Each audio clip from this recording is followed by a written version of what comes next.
ಕರ್ತನಲ್ಲಿ ಪ್ರೀತಿಯ ಸಹೋದರ ಸಹೋದರರೇ, ಈ ಭಾನುವಾರದ ಮುಂಜಾನೆ ಆರಾಧನೆಗಾಗಿ ಸ್ತುತಿ ಪದಗಳೊಂದಿಗೆ ನಮ್ಮನ್ನು ನಾವು ಸಿದ್ಧಗೊಳಿಸುವ ಪ್ರಾರ್ಥನೆ ಮಾಡುವ. ಪ್ರೀತಿ ಸ್ವರೂಪನಾದ ದೇವರೇ, ಪರಲೋಕದಲ್ಲಿರುವ ತಂದೆಯೇ, ನಿನ್ನ ಸ್ತೋತ್ರ ಸ್ವಾಮಿ. ಈ ವಾರದ ಉದ್ದಕ್ಕೂ ನಮ್ಮನ್ನು ನಡೆಸಿದ್ದಿ, ಕಾಪಾಡಿದಿ, ಆರೋಗ್ಯವನ್ನು ದಯಪಾಲಿಸಿದ್ದಿ. ಹೌದು, ನಾವು ಈ ಆಲಯದಲ್ಲಿ ಬಂದು ನೀನು ಸ್ತುತಿಸಿ ಕೊಂಡಾಡುವ ಹಾಗೆ ಕೃಪೆಯನ್ನು ಕೊಟ್ಟಿದ್ದಿ. ಈ ಆನ್ಲೈನ್ ಮೂಲಕ ವೀಕ್ಷಿಸುತ್ತಿರುವಂಥ ನಮ್ಮ ಸಭೆಯ ಎಲ್ಲ ಸದಸ್ಯರನ್ನು ಕೂಡ ಕಾಪಾಡು. ಈ ಸ್ತುತಿ ಪದಗಳೊಂದಿಗೆ ಅವರು ಹಾಡುತ್ತಾ ನಿನ್ನನ್ನು ಕೊಂಡಾಡುವಂತಾಗಲಿ. ಈ ಸಮಯದಲ್ಲಿ ಯಾರಾದರೂ ಅಸೌಖ್ಯದಲ್ಲಿದ್ದರೆ ಸ್ವಾಮಿ, ಅವರನ್ನು ಗುಣಪಡಿಸು. ಕರ್ತನೆ, ಎಲ್ಲರ ಮನಸ್ಸು ನಿನ್ನನ್ನು ನೋಡುವಂತಾಗಲಿ. ನಿನ್ನ ಪರಿಶುದ್ಧತೆ ಕಡೆಗೆ ಎಲ್ಲರೂ ಸ್ತೋತ್ರ ಮಾಡುವಂತಾಗಲಿ. ಕರ್ತನೆ, ನಿನಗೆ ಸ್ತೋತ್ರ, ಎಲ್ಲರನ್ನು ನಡೆಸು. ಆಮೇನ್. ಪ್ರಿಯರೇ, ಈ ಮುಂಚಾನೆ ವೇಳೆಯಲ್ಲಿ ಕರ್ತನನ್ನು ಸ್ತುತಿಸುವ ಹಾಗೆ ಮಹಿಮೆ ಮಹಿಮೆ ಸದಾ ಆತನಿಗೆ, ಯೇಸು ರಾಜನಿಗೆ ಎಂದಿಗಾಗಲಿ. ಹೌದು, ದೇವರು ನಮ್ಮ ಸಂಗಡ ಸದಾ ಕಾಲ ಇರುವಾತನು. ಆತನು ಸ್ತುತಿ ಮಹಿಮೆಗಳಲ್ಲಿ ವಾಸಿಸುವ ಆತನು ಆಗಿದ್ದಾನೆ. ನಾವು ಈ ಆಲಯದಲ್ಲಿ ಕೂಡಿ ಬಂದವರಾಗಿ ಆತನನ್ನು ಸ್ತುತಿಸುವ, ಆರಾಧಿಸುವ. ಆತನ ನಾಮಕ್ಕೆ ಸ್ತೋತ್ರ, ಮಹಿಮೆ ಮಹಿಮೆ.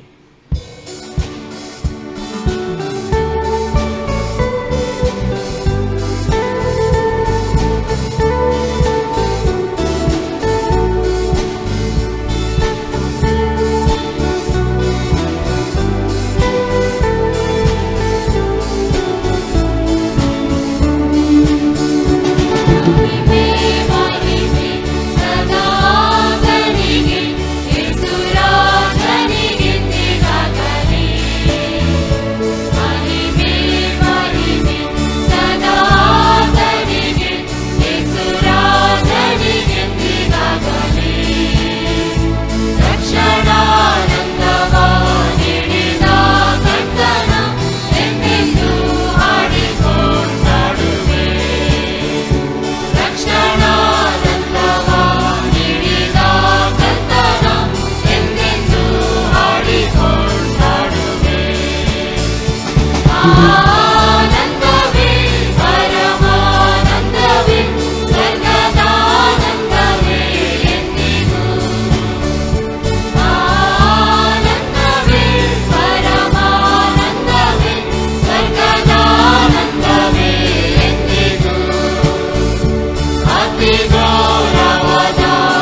ದೇವರ ನಾಮಕ್ಕೆ ಸ್ತೋತ್ರವಾಗಲಿ. ಮುಂದಿನ ಹಾಡು ಸರ್ವಶಕ್ತ ಕರ್ತನೆ ಹಲ್ಲೆಲೂಯ. ನಮ್ಮ ಬಾಸೆಲ್ ಮಿಷನ್ ಗೀತ ಪುಸ್ತಕದಲ್ಲಿ 353ನೇ ಸಂಗೀತ 1ನೇ ಚರಣ ಹೀಗೆ ಹೇಳುತ್ತದೆ: ಈವರೆಗೆಮ್ಮ ದೇವರು ಸಹಾಯ ಮಾಡಿದ್ದಾನೆ, ಈವರೆಗಳಿರುಳು ನಮ್ಮನ್ನು ಕಾದಿದ್ದಾನೆ, ಈವರೆಗೆಮ್ಮ ನಡೆಸಿ ಸಂತೋಷ ದಯಪಾಲಿಸಿದ್ದಾನೆ, ಉದ್ಧಾರ ಮಾಡಿದ್ದಾನೆ. ಹೌದು, ಅಷ್ಟು ಸುಂದರವಾಗಿ ರಚಿಸಿದಂಥ ಗೀತಕರ್ತರು ಇಂದು ನಮ್ಮ ಮಧ್ಯದಲ್ಲಿ ಇಲ್ಲ. ಆದರೆ ಈ ಹಾಡನ್ನು ಹಾಡ್ತಾ ಇದ್ದೇವೆ: ಸರ್ವಶಕ್ತ ಕರ್ತನೆ ಹಲ್ಲೆಲೂಯ, ನೀ ಪರಮ ಪೂಜ್ಯನೇ ಹಲ್ಲೆಲೂಯ.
ಸ್ತೋತ್ರ, ಆತನಿಗೆ ಮಹಿಮೆಯಾಗಲಿ.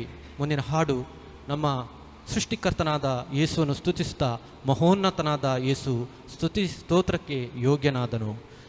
1 ಪೂರ್ವಕಾಲ ವೃತ್ತಾಂತ 16:26ನೇ ಸಂಧಿ 26ನೇ ವಚನದ ಮುಂದುವರೆದ ವಚನ ಹೀಗೆ ಹೇಳುತ್ತದೆ: ಯೆಹೋವನಾದರೂ ಗಗನಮಂಡಲವನ್ನು ನಿರ್ಮಿಸಿದವನು, ಆತನ ಸಾನ್ನಿಧ್ಯದಲ್ಲಿ ಮಾನ ಮಹಿಮೆಗಳು, ಆತನ ಪವಿತ್ರ ಆಲಯದಲ್ಲಿ ಬಲ ಸಂತೋಷಗಳು ಇರುತ್ತವೆ. ಹೌದು ಪ್ರಿಯರೇ, ಆತನ ಆಲಯದಲ್ಲಿ ಬಲ ಸಂತೋಷಗಳು ಯಾವಾಗಲೂ ಇರುತ್ತವೆ. ಆತನು ನಮ್ಮನ್ನು ನಡೆಸುವ ಆತನಾಗಿದ್ದಾನೆ.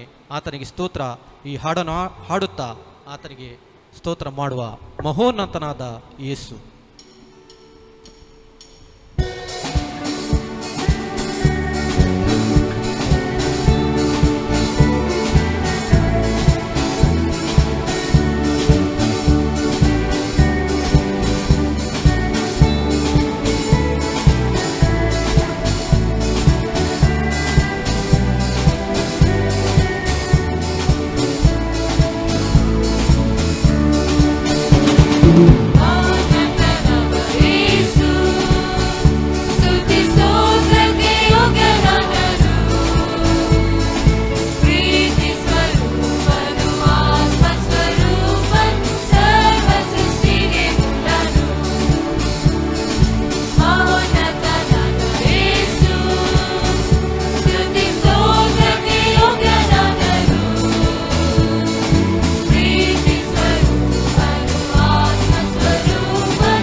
ರಾಜಾದಿರಾಜನು, ಕರ್ತರ ಕರ್ತನು, ಸರ್ವ ಕೃಪಾ ಸಂಪೂರ್ಣ.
ಜೀವವಾಕ್ಯವು, ಜೀವದ ರೊಟ್ಟಿಯು, ಜೀವದ ಜಲವು, ಆತನೇ ನನ್ನ ಬಲವು.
ನನಗಾಗಿ ಜನಿಸಿದನು, ನನಗಾಗಿ ಕ್ರೂಜಲಿ ಸತ್ತನು, ಮರಣವ ಜಯಿಸಿ ಮರದೊಳು ಏರಿ ನನಗಾಗಿ ತಿರುಗಿ ಬರುವನು.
ನಿತ್ಯ ಜೀವಕ್ಕೆ ಮಾರ್ಗವಾಗಿರುವಂಥ ನಮ್ಮ ಯೇಸುವನ್ನು ಸ್ತುತಿಸ್ತಾ ಇದ್ದೇವೆ.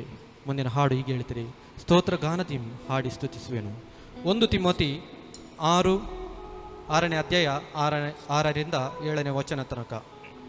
ಸಂತುಷ್ಟಿ ಸಹಿತವಾದ ಭಕ್ತಿಯು ದೊಡ್ಡ ಲಾಭವೇ ಸರಿ.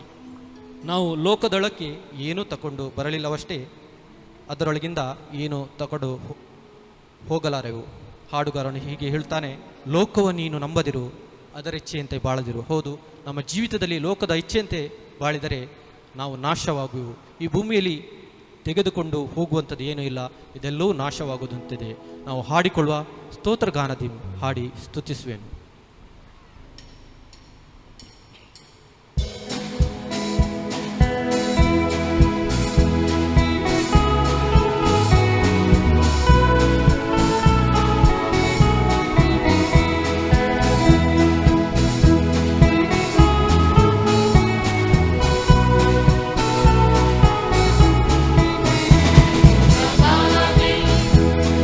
ಸ್ತುತಿಸುವೆನು ಪರಿಶುದ್ಧ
ಹೌದು, ಈ ಮುಂಜಾನೆ ವೇಳೆಯಿಂದ ದೇವರನ್ನು ಆರಾಧಿಸುತ್ತಾ ಸ್ತುತಿಸ್ತಾ ಇದ್ದೇವೆ. ಕೊನೆಯ ಸಂಗೀತವಾಗಿ ಸ್ವರ್ಗದ ಗಂಟೆದ ನಾದನು ಕೇಳಾಗ. ಹೌದು ಪ್ರಿಯರೇ, ನಾವು ನಮ್ಮನ್ನು ಆರಾಧನೆ ಸಿದ್ಧಗೊಳಿಸುವಾಗ ಈ ಹಾಡು ಹಾಡಲ್ಪಡುತ್ತದೆ. ನೀವು ಕೂಡ ಆನ್ಲೈನಲ್ಲಿ ವೀಕ್ಷಿಸುತ್ತಿರುವುದಾದರೆ ಈ ಹಾಡನ್ನು ನಮ್ಮ ಕೂಡ ಹಾಡಿರಿ ಎಂದು ಕೇಳಿಕೊಳ್ಳುತ್ತೇನೆ. ಗೀತ ಪುಸ್ತಕದಲ್ಲಿ ತುಳು ಗೀತದಲ್ಲಿ 170ನೇ ಸಂಗೀತದ ಕೊನೆ ಚರಣ, ಅದು 4ನೇ ಚರಣ ಹೀಗೆ ಹೇಳುತ್ತದೆ: ಜೀವ ಪೋನ ಮುಟ್ಟಲ ನಂಬೆ ಏನೇ ಏಸುನು ಸಾವು ಮುಟ್ಟ ಅನಗ ಲೆಪ್ಪೆ ಏಸು ರಕ್ಷಿಪು ಬೊಕ್ಕ ಪರಲೋಕುಡು ಎನ್ನ ಏಸು ನಿತ್ಯಗೂ ಜೀವಲ ವಿಶ್ರಾಂತಿಲ ಕೊರುವೆ ಹಲ್ಲೆಲುಯ. ಹೌದು, ಕೊನೆ ಗಳಿಗೆವರೆಗೂ ನಾವು ಆತನ ಸಂಗಡ ಇರುತ್ತೇವೆ ಎಂಬುದಾಗಿ ನಾವು ಇದ್ದುಕೊಂಡು ಸ್ತುತಿಸುತ್ತಾ ಹಾಡುತ್ತಾ ಆತನ ಸಂಸರ್ಗದಲ್ಲಿ ಈ ಕೊರೋನಾ ವ್ಯಾಧಿಯ ಸಮಯದಲ್ಲಿಯೂ ಆರಾಧಿಸುತ್ತಾ ಇದ್ದೇವೆ. ಇದು ನಮ್ಮ ಮಹಾಭಾಗ್ಯ. ದೇವರು ನಮ್ಮನ್ನು ಉಳಿಸಿದ್ದಾನೆ. ಆತನಿಗೆ ಸ್ತೋತ್ರ. ಆರಾಧನೆಗೆ ಸಿದ್ಧರಾಗುವ. ಸ್ವರ್ಗದ ಗಂಟೆದ ನಾದನು ಕೇಳಾಗ.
ಆರಂಭ ಮಾಡುವ.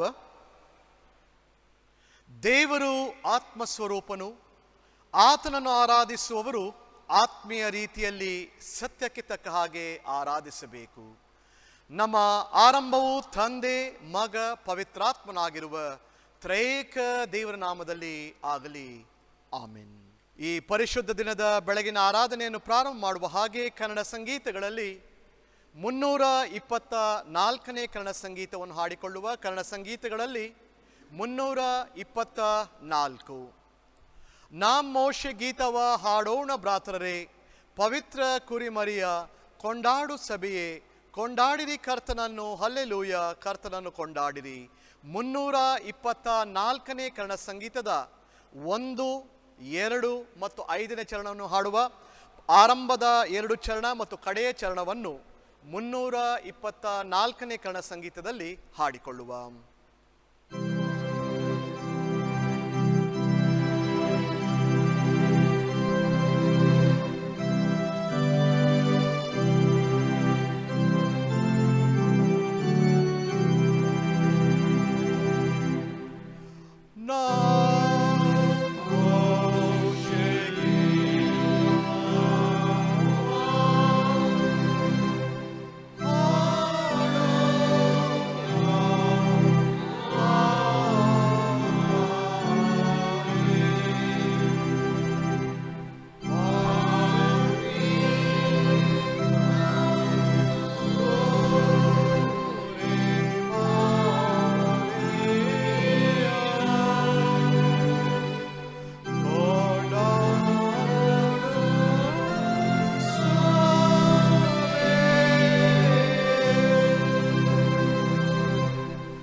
ಕ್ರಿಸ್ತ ಯೇಸುವಿನಲ್ಲಿ ಪ್ರತಿಷ್ಠಿತರು ದೇವಜನರಾಗುವುದಕ್ಕೆ ಕರೆಯಲ್ಪಟ್ಟವರಾದ ಸಭೆಯವರೇ, ನಿಮ್ಮ ಮನಸ್ಸುಗಳನ್ನು ಎಬ್ಬಿಸಿರಿ. ಪೂಜ್ಯ ಭಾವದಿಂದಲೂ ಪವಿತ್ರ ಭೀತಿಯಿಂದಲೂ ಕೂಡಿದವರಾಗಿ ನಿಮ್ಮ ಪ್ರಾರ್ಥನೆ ವಿಜ್ಞಾಪನೆಗಳನ್ನು ದೇವರಿಗೆ ತಿಳಿಯಪಡಿಸಿರಿ. ನಿಜವಾಗಿ ಇದು ದೇವರ ಮನೆಯಲ್ಲದೆ ಮತ್ತೊಂದಲ್ಲ, ಇದು ಪರಲೋಕದ ಬಾಗಲು. ಇಲ್ಲಿ ಆತನು ನಮಗೆ ಎಲ್ಲ ಗ್ರಹಿಕೆಯನ್ನು ಮೀರುವ ಸಮಾಧಾನ, ಸಂತೋಷ, ಆದರಣೆಗಳನ್ನು ಕೊಡುವುದಕ್ಕೆ ಇಷ್ಟವುಳ್ಳವನಾಗಿದ್ದಾನೆ. ಇಲ್ಲಿ ಆತನು ನಮ್ಮ ಕೂಡ ತನ್ನ ವಾಕ್ಯದ ಮೂಲಕವಾಗಿಯೂ ಪವಿತ್ರ ಸಂಸ್ಕಾರಗಳ ಮೂಲಕವಾಗಿಯೂ ಮಾತಾಡುವುದನ್ನು ಕೇಳುತ್ತೇವೆ. ಹೀಗಿರುವುದರಿಂದ ನಮ್ಮ ಹತ್ತಿರಕ್ಕೆ ದಯಮಾಡಿಸಿರುವ ಆತನ ಸಾಮೀಪ್ಯಕ್ಕೆ ನಾವು ಸಹ ಬಂದು ಕೃತಜ್ಞತೆಯಿಂದ ಆತನಿಗೆ ಸ್ತುತಿ ಯಜ್ಞವನ್ನು ಅರ್ಪಿಸುವುದು ಉಚಿತವೂ ನ್ಯಾಯವೂ ಆಗಿರುತ್ತದೆ. ಅದೇ ಸಮಯದಲ್ಲಿ ನಾವು ಪಾಪ ಮಾಡಿರುವವರು ದೇವರ ಪವಿತ್ರ ಸನ್ನಿಧಿಯಲ್ಲಿ ನಿಲ್ಲುವುದಕ್ಕೆ ಅಯೋಗ್ಯರು ಎಂಬುದನ್ನು ನೆನಪು ಮಾಡಿಕೊಂಡು ನಿಜವಾದ ಪಶ್ಚಾತ್ತಾಪದಿಂದ ನಮ್ಮ ಪಾಪಗಳನ್ನು ಹೀಗೆ ಅರಿಕೆ ಮಾಡುವ. ನಮ್ಮ ಪರಲೋಕದ ತಂದೆಯೇ, ಕಂಗಾಲ ಪಾಪಿಗಳಾದ ನಾವು ನಿನ್ನ ಪವಿತ್ರ ಆಜ್ಞೆಗಳನ್ನು ಬಹಳ ಸಾರಿ ನಾನಾ ವಿಧವಾಗಿ ಮೀರಿದ್ದೆವೆಂದು ನಿನ್ನ ಮುಂದೆ ಒಪ್ಪಿಕೊಳ್ಳುತ್ತೇವೆ.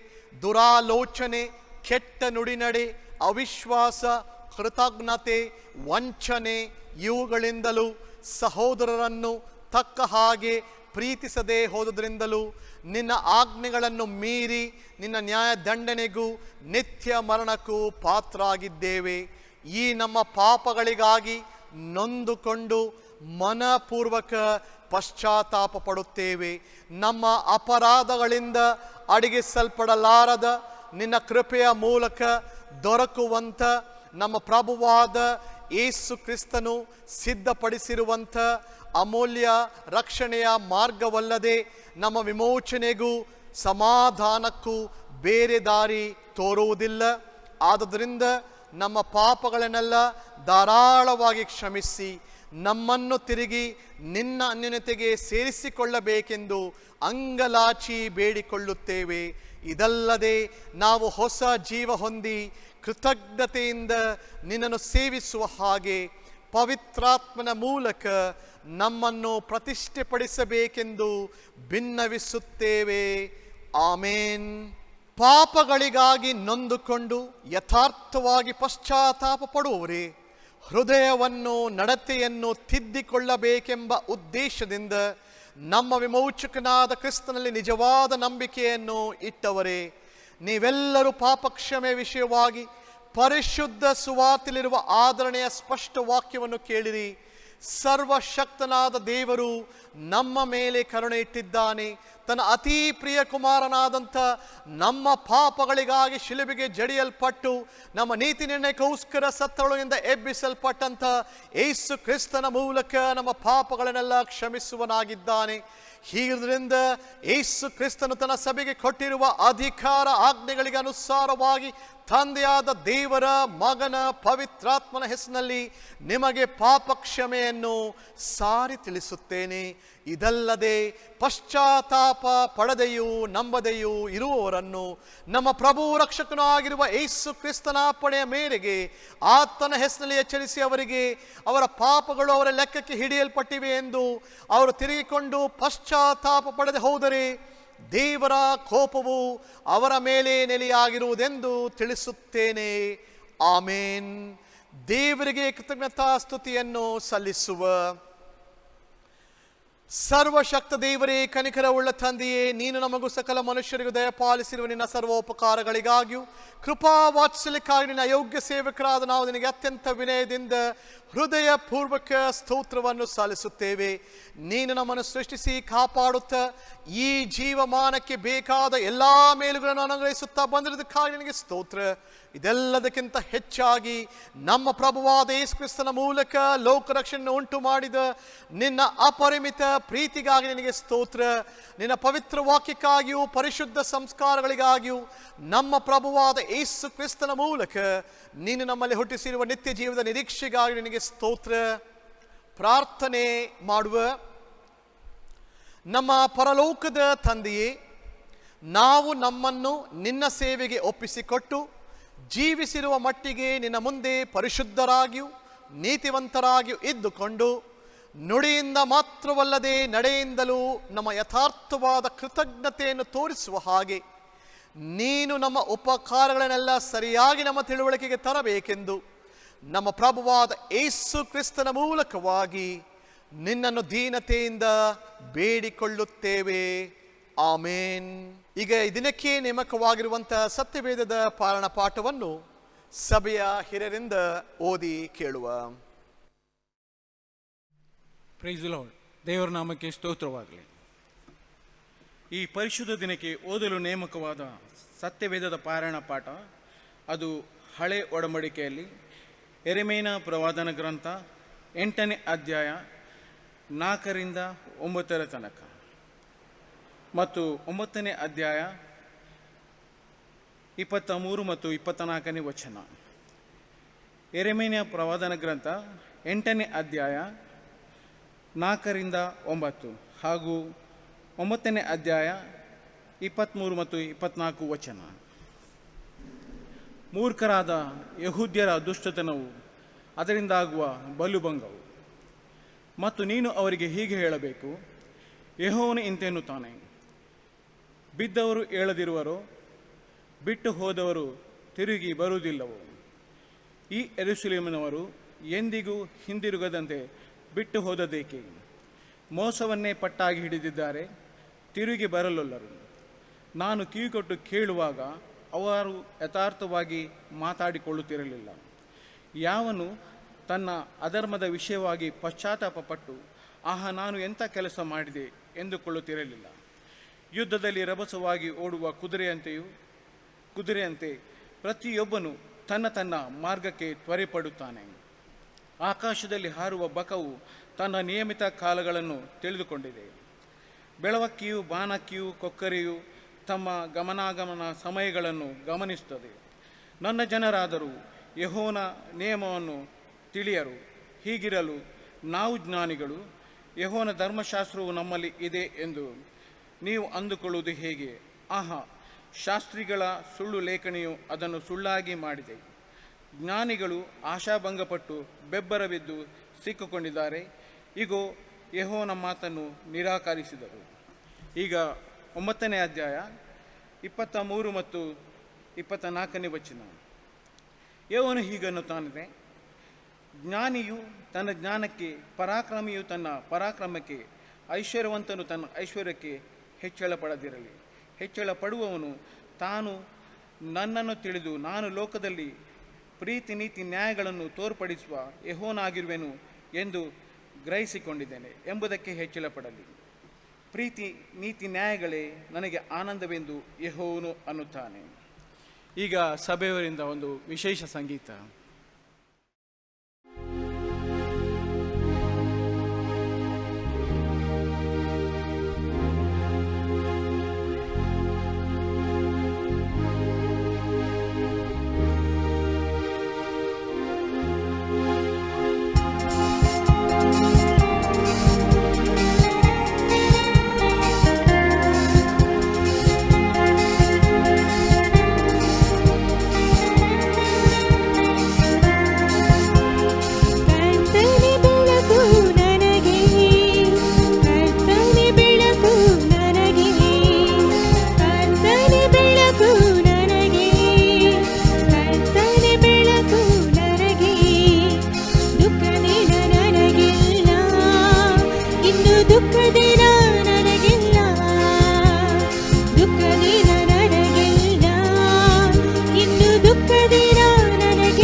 ಶುದ್ಧ ಬಾಳು ಅರಳಿದೆ ಅನುದಿನ ಸುಖವೇ ಬಾಳಲ್ಲಿ ಅನುದಿನ ಸುಖವೇ ಅನುದಿನ ಸುಖವೇ ಬಾಳಲ್ಲಿ ಅನುದಿನ ಸುಖವೇ ಕರ್ತನ ಬೆಳಕು ನನಗೆ ಕರ್ತನ ಬೆಳಕು ನನಗೆ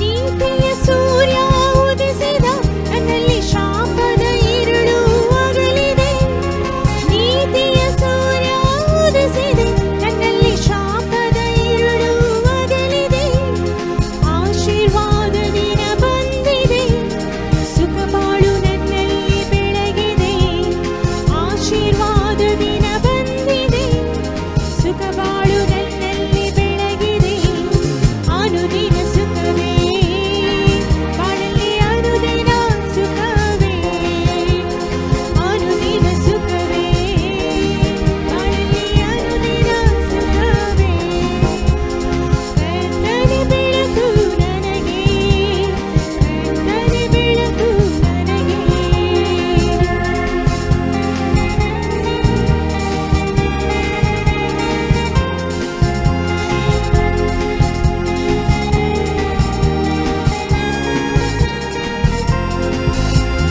ನಿತ್ಯವೂ ಬೆಳಕು ಹೊಮ್ಮಿದೆ ನನ್ನಲ್ಲಿ ಸೈತಾನನ ഇരുಳು ಕಳೆದಿದೆ ನಿತ್ಯವೂ ಬೆಳಕು ಹೊಮ್ಮಿದೆ ನನ್ನಲ್ಲಿ ಸೈತಾನನ ഇരുಳು ಕಳೆದಿದೆ ಭಯವು ಚಿಂತೆಯು ಕರಗಿದೆ ಸಂತೋಷ ಬಾಳಲ್ಲಿ ಅರಳಿದೆ ಭಯವು ಚಿಂತೆಯು ಕರಗಿದೆ ಸಂತೋಷ ಬಾಳಲ್ಲಿ ಅರಳಿದೆ ಅನುದಿನ ಸುಖವೇ ಬಾಳಲ್ಲಿ ಅನುದಿನ ಸುಖವೇ ಅನುದಿನ ಸುಖವೇ ಬಾಳಲ್ಲಿ ಅನುದಿನ ಸುಖವೇ ಕರ್ತನ ಬೆಳಕು ನನಗೆ ಕರ್ತನ ಬೆಳಕು ನನಗೆ ದುಃಖ ದಿನ ನನಗಿಲ್ಲ ಇನ್ನು ದುಃಖ ದಿನ ನನಗಿಲ್ಲ ದುಃಖ ದಿನ ನನಗಿಲ್ಲ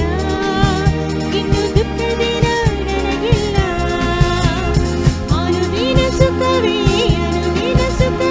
ಬೆಳಕು ಉದಿಸಿದೆ ಅನುದಿನ ಸುಖವೇ ഇരുಳು ಕಳೆದಿದೆ ಅನುದಿನ ಸುಖವೇ ಬಾಳಲ್ಲಿ ಅನುದಿನ ಸುಖವೇ ಅನುದಿನ ಸುಖವೇ ಬಾಳಲ್ಲಿ ಅನುದಿನ ಸುಖವೇ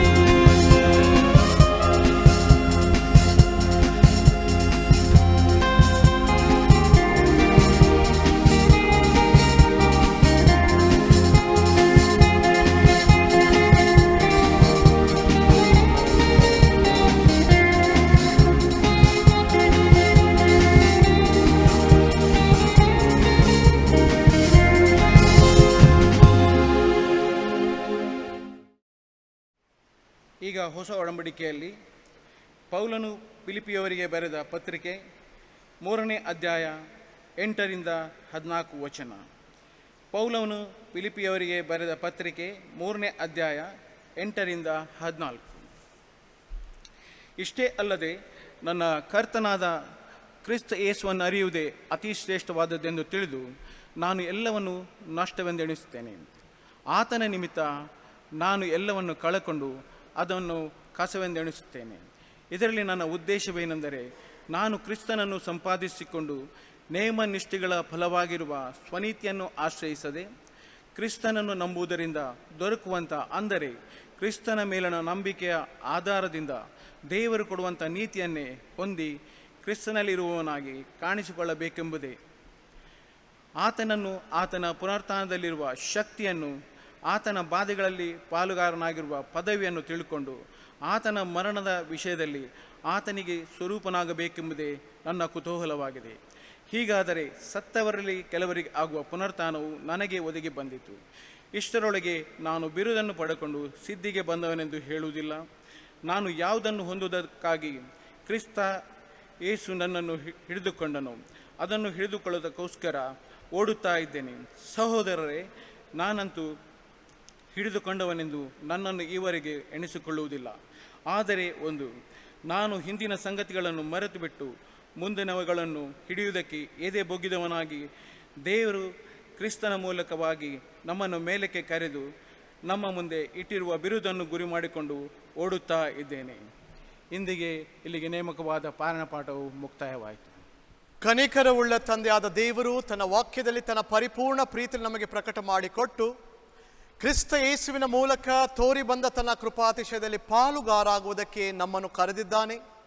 ಆದುದರಿಂದ ಆತನಲ್ಲಿಟ್ಟಿರುವ ನಿಮ್ಮ ವಿಶ್ವಾಸವನ್ನು ನನ್ನ ಕೂಡ ಅರಿಕೆ ಮಾಡಿರೆಂಬುದಾಗಿ ನಿಮ್ಮನ್ನು ಪ್ರಬೋಧಿಸುತ್ತೇನೆ. ಅಪೋಸ್ತಲಿಕ ವಿಶ್ವಾಸ ಪ್ರಮಾಣವನ್ನು ಒಟ್ಟಾಗಿ ಅರಿಕೆ ಮಾಡುವ. ಪರಲೋಕ ಭೂಲೋಕಗಳನ್ನು ಸೃಷ್ಟಿಸಿದ ಸರ್ವಶಕ್ತನಾಗಿರುವ ತಂದೆಯಾದ ದೇವರನ್ನು ನಂಬುತ್ತೇನೆ. ಆತನ ಏಕಕುಮಾರನಾದ ನಮ್ಮ ಪ್ರಭುವಾದ ಯೇಸು ಕ್ರಿಸ್ತನನ್ನು ನಂಬುತ್ತೇನೆ.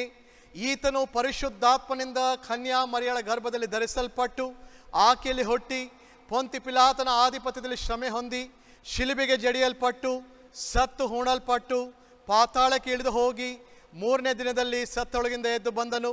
ಪರಲೋಕಕ್ಕೆ ಏರಿ ಹೋಗಿ ಅಲ್ಲಿ ಸರ್ವಶಕ್ತನಾಗಿರುವ ತಂದೆಯಾದ ದೇವರ ಬಲಪಾರ್ಶ್ವದಲ್ಲಿ ಕುಳಿತುಕೊಂಡಿರುತ್ತಾನೆ. ಅಲ್ಲಿಂದ ತಿರುಗಿ ಬಂದು ಬದುಕಿರುವವರಿಗೂ ಸತ್ತವರಿಗೂ ನ್ಯಾಯ ತೀರಿಸುವನೆಂಬುದನ್ನು ನಂಬುತ್ತೇನೆ. ಪರಿಶುದ್ಧಾತ್ಮನ ನಂಬುತ್ತೇನೆ. ಒಂದೇ ಪರಿಶುದ್ಧ ಕ್ರೈಸ್ತ ಸಭೆಯು, ಭಕ್ತರ ಅನ್ಯೋನ್ಯತೆಯು, ಪಾಪದ ಪರಿಹಾರವು, ದೇಹದ ಪುನರುತ್ಥಾನವು, ನಿತ್ಯ ಜೀವವು ಉಂಟು ಎಂಬುದನ್ನು ನಂಬುತ್ತೇನೆ.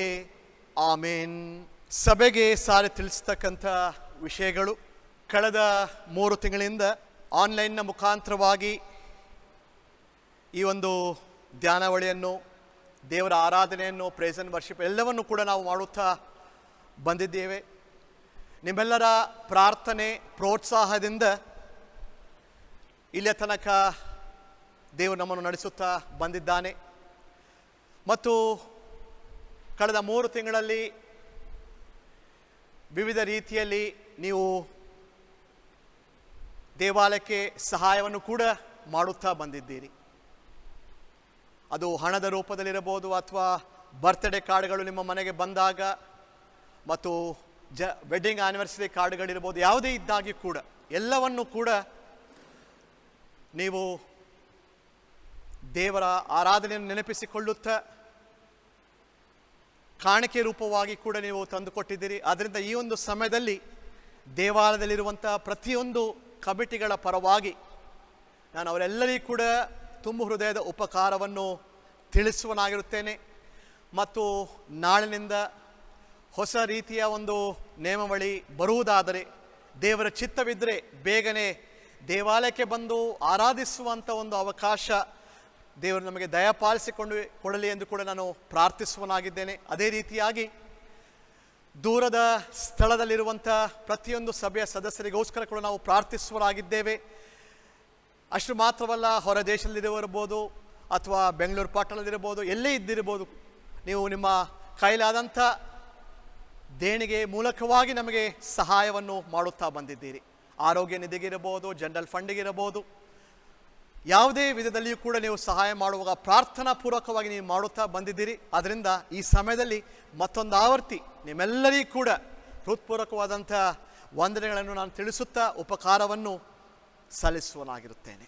ತುಳು ಸಂಗೀತಗಳಲ್ಲಿ 20ನೇ ತುಳು ಸಂಗೀತಗಳಲ್ಲಿ 20 ದೇವರನೇ ಎಡ್ಡೆತನ ತೂನಾಗ ಕೊಂಡಾಡೋಡ್ಚ ಅಮ್ಮ ಲೆಕ್ಕತನ ಜನ ನಡುಪುಡುವೆ ಅತ್ತ ಪೂರ್ತಿ ಪ್ರೀತಿ ಪೂರ್ತಿ ದಯ ಇನಿ ಮುಟ್ಟ ತೋಜಾಯೆ ಭಕ್ತರೇನು ಕಾಪುವೆ ಆಯ ಅಕ್ಕಳಿಗೆ ಆಶ್ರಯ ಮಾತಲ ತತ್ಕಾಲಗು ದೇವ ಪ್ರೀತಿ ನಿತ್ಯಗು.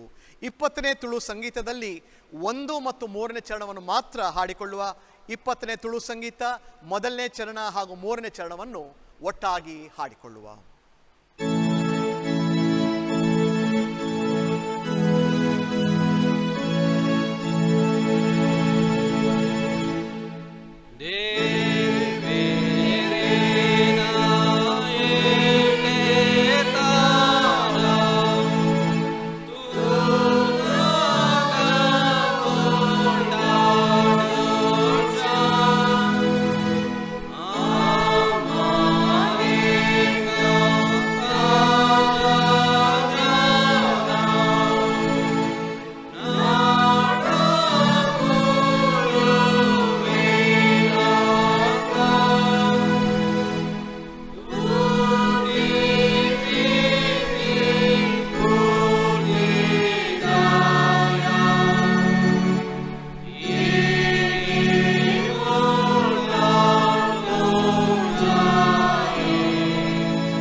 ಪ್ರಾರ್ಥನೆ ಮಾಡುವ.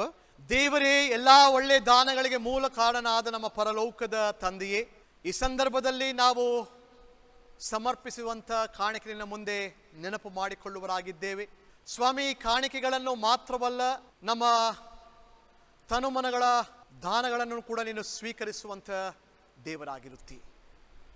ಹೌದು ಸ್ವಾಮಿ, ಈ ಒಂದು ಸಮಯದಲ್ಲಿ ಕಾಣಿಕೆಯೊಂದಿಗೆ ನಮ್ಮ ಜೀವಿತವನ್ನು ನಿನಗೆ ಸಮರ್ಪಿಸಲು ನಿನ್ನ ಪವಿತ್ರಾತ್ಮದ ಮೂಲಕವಾಗಿ ನಮಗೆ ಕಳಿಸು.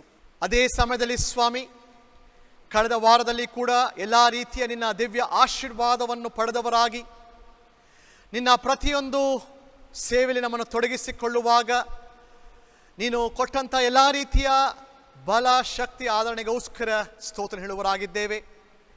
ಅದೇ ಸಮಯದಲ್ಲಿ ಕಳೆದ ವಾರದಲ್ಲಿ ತಮ್ಮ ಜನ್ಮದಿನವನ್ನು, ಮದುವೆಯ ವಾರ್ಷಿಕೋತ್ಸವವನ್ನು ಹಾಗೂ ಇನ್ನಿತರ ಶುಭ ದಿನಗಳನ್ನು ಕಂಡಂಥವ್ರ ಮುಂದೆ ನೆನಪು ಮಾಡಿಕೊಳ್ಳುವಾಗ ನೀನೇ ಅವರ ಸಂಗಡವಿದ್ದುಕೊಂಡು ಎಲ್ಲ ವಿಧದಲ್ಲಿ ಕೂಡ ನೀನು ಆಶೀರ್ವದಿಸೋಸ್ಕರ ನಿನಗೆ ಸ್ತೋತ್ರ ಹೇಳುವರಾಗಿದ್ದೇವೆ.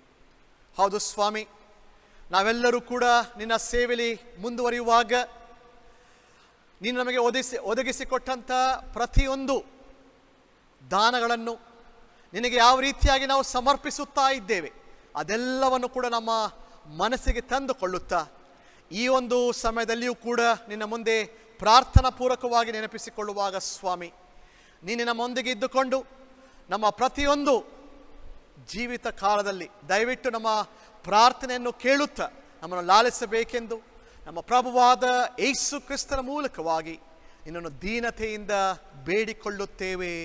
ಆಮೇನ್. ಒಬ್ಬರಿಗೋಸ್ಕರ ಒಬ್ಬರು ಪ್ರಾರ್ಥನೆ ಮಾಡಬೇಕೆಂದು ನಮ್ಮ ಪ್ರಭು ಆಜ್ಞಾಪಿಸುವುದರಿಂದ ನಾವು ಹಾಗೆ ಪ್ರಾರ್ಥಿಸುವ. ಸಾರ್ವತ್ರಿಕ ಸಭೆಗಾಗಿ ಪ್ರಾರ್ಥಿಸುವ. ಸರ್ವಶಕ್ತನೇ, ಕನಿಕರವುಳ್ಳ ದೇವರೇ, ನಮ್ಮ ಪ್ರಭುವಾದ ಯೇಸು ಕ್ರಿಸ್ತನ ತಂದೆಯೇ, ನಿನ್ನ ಪ್ರಿಯ ಕುಮಾರ ನಿಮಿತ್ತವಾಗಿ ನಿನ್ನ ಸಭೆಯನ್ನು ದಯೆಯಿಂದ ನೋಡಬೇಕೆಂದು ಭಿನ್ನವಿಸುತ್ತೇವೆ. ನಿನ್ನ ವಾಕ್ಯದ ಬಲವು, ಶುದ್ಧತೆಯು ಅಳಿಯದ ರೀತಿಯಲ್ಲಿ ಅದನ್ನು ಕಾಪಾಡುವುದಕ್ಕೆ ಸಭೆಗೆ ಸಹಾಯ ಮಾಡು. ಅದರ ಸಾಕ್ಷಿ ನಿನ್ನ ಆತ್ಮನ ಸಹಾಯದಿಂದ ಫಲದಾಯಕವಾಗಲಿ. ಕ್ರೈಸ್ತೇತರಲ್ಲಿ ವಿಶ್ವಾಸವನ್ನು, ಪಶ್ಚಾತ್ತಾಪವನ್ನು ಹುಟ್ಟಿಸು. ಮುಖ್ಯವಾಗಿ ಕಷ್ಟವನ್ನು, ಹಿಂಸೆಯನ್ನು ಅನುಭವಿಸುತ್ತಿರುವ ಸಭೆಗಳನ್ನು ನಿನ್ನ ಮುಂದೆ ನೆನಪು ಮಾಡಿಕೊಳ್ಳುತ್ತೇವೆ. ಅವುಗಳಿಗೆ ಜ್ಞಾನತ್ರಾಣಗಳನ್ನು, ಲೋಕಜಯಕ್ಕೆ ಸಾಧನವಾದ ನಂಬಿಕೆಯನ್ನು ಅನುಗ್ರಹಿಸು. ಪ್ರಭುವೇ, ನಮ್ಮ ಬಿನ್ನಹವನ್ನು ಕೇಳು. ನಮ್ಮ ಸ್ವಂತ ಸಭೆಗಾಗಿ ಪ್ರಾರ್ಥಿಸುವ ಪ್ರಭುವೇ, ನಮ್ಮ ಬಾಸಲ್ ಮಿಷನ್ ಸಭೆಗಳನ್ನು ಆಶೀರ್ವದಿಸು. ನಮ್ಮ ಇಡೀ ಸಂಯುಕ್ತ ಸಭೆಯನ್ನು, ಅದರ ಅಂಗಗಳಾದ ಎಲ್ಲ ಸಭೆಗಳನ್ನು ಆಶೀರ್ವದಿಸು. ಹಿರೇಕೋಟೆಗಳನ್ನು, ಚರ್ಚ್ ಕೌನ್ಸಿಲ್ಗಳನ್ನು, ಸಿನೋಡನ್ನು, ನಮ್ಮ ಎಲ್ಲ ಬೋಧಕರನ್ನು, ನಿನ್ನ ಸೇವೆಯಲ್ಲಿರುವ ಎಲ್ಲ ಸೇವಕರನ್ನು ಆಶೀರ್ವದಿಸಬೇಕೆಂದು ಭಿನ್ನವಿಸುತ್ತೇವೆ. ಪ್ರಭುವೇ, ನಮ್ಮ ಬಿನ್ನಹವನ್ನು ಕೇಳು. ಕುಟುಂಬಗಳಿಗಾಗಿ ಪ್ರಾರ್ಥಿಸುವ ಪ್ರಭುವೇ, ಮನೆಗಳಲ್ಲಿಯೂ ಕುಟುಂಬಗಳಲ್ಲಿಯೂ ಸಮಾಧಾನವನ್ನು, ಒಕ್ಕಟ್ಟನ್ನು ಉಂಟು ಮಾಡು.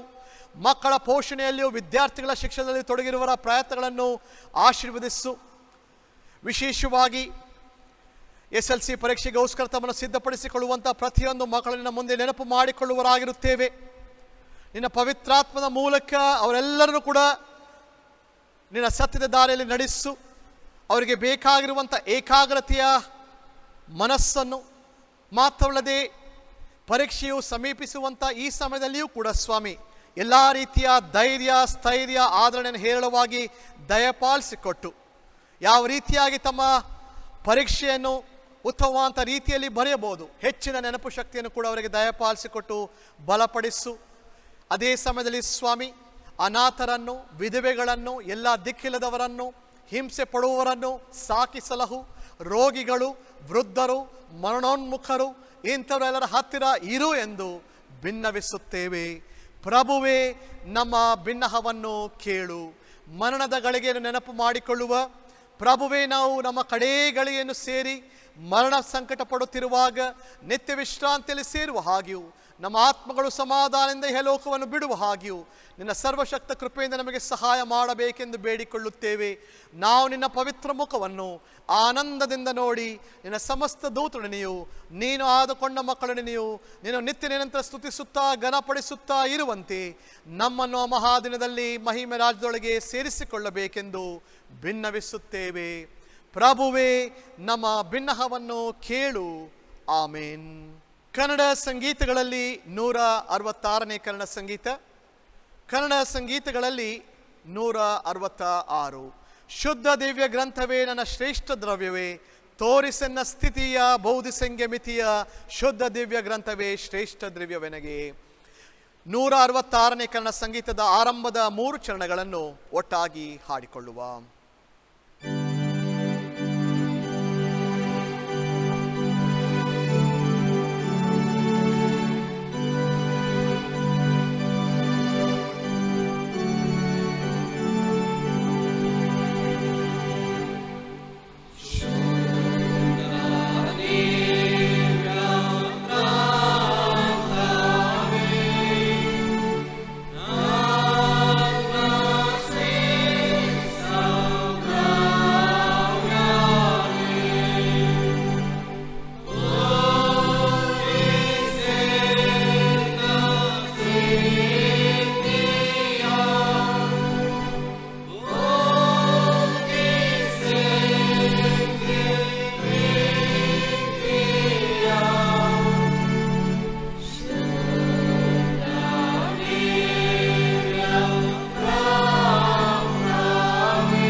ಪ್ರಾರ್ಥನೆ ಮಾಡುವ.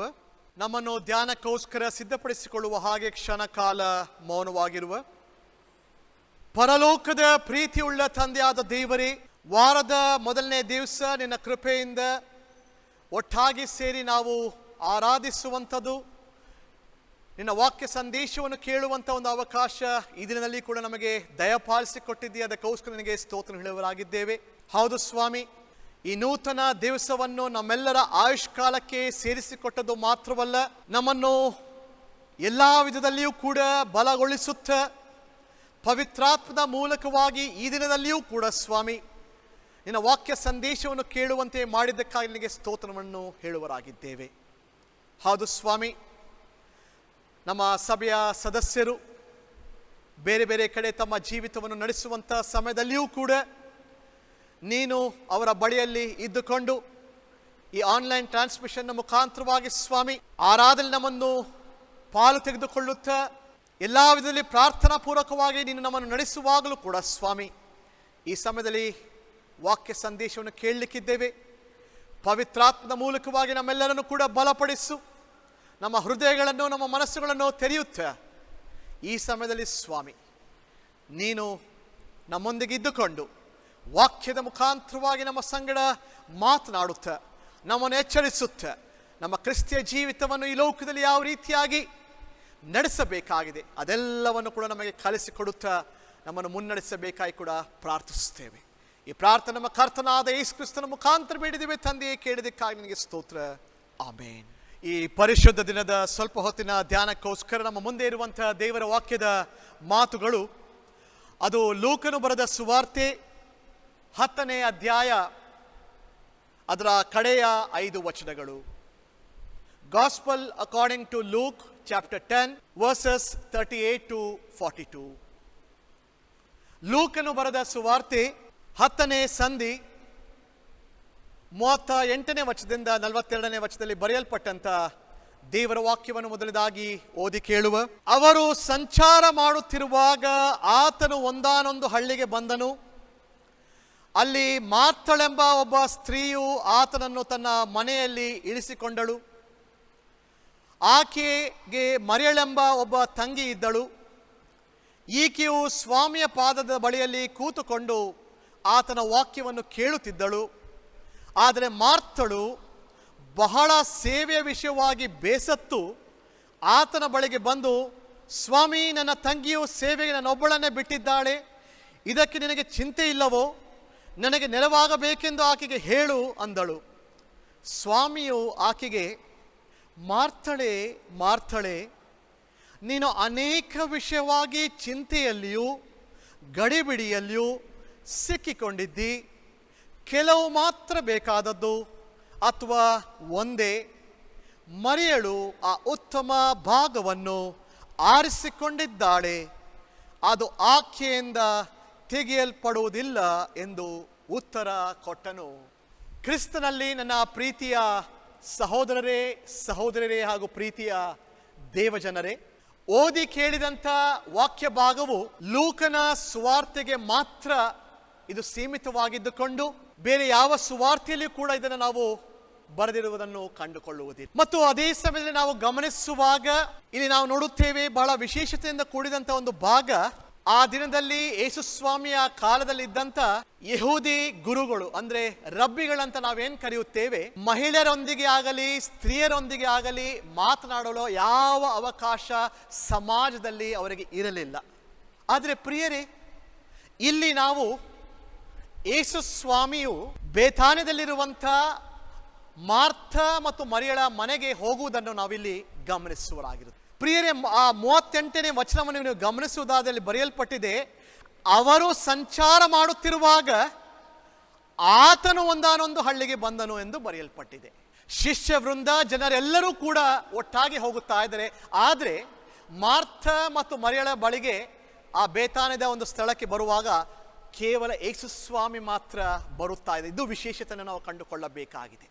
ಅದೇ ಸಮಯದಲ್ಲಿ ನಾವು ನೋಡುವಾಗ ಲೂಕನು, ಸೌವಾರ್ತಿಕನಾದಂಥ ಲೂಕನು ಈ ಒಂದು ಮಾತುಗಳನ್ನು, ಅಂದ್ರೆ ಮಾರ್ಥ ಮರಿಯಳು ಎಂಬವರ ಮನೆಯಲ್ಲಿ ಯೇಸು ಇಳುಕೊಂಡಂತ ಒಂದು ವಿಚಾರ ಏನಿರುವಂಥದ್ದಾಗಿದೆ, ಯಾಕೆ ಈ ಒಂದು ಸ್ಥಳದಲ್ಲಿ ಆತನು ಬರೆಯುತ್ತಾರೆ ಅಂತ ನಾವು ಗಮನಿಸುವುದಾದ್ರೆ, ಹಿಂದಿನ ಒಂದು ವಿಚಾರಗಳನ್ನು ನೀವು ನೋಡುವುದಾದ್ರೆ, ವೃತ್ತಾಂತವನ್ನು ನೀವು ನೋಡುವುದಾದ್ರೆ, ಅಲ್ಲಿ ರಕ್ಷಣೆಯು ಕ್ರಿಯೆಗಳಿಂದ ಮಾತ್ರ ನಮಗೆ ದೊರಕುತ್ತದೆ ಎಂಬ ವಿಚಾರಕ್ಕೆ ಯಾರೂ ಕೂಡ ಬರಬಾರದು.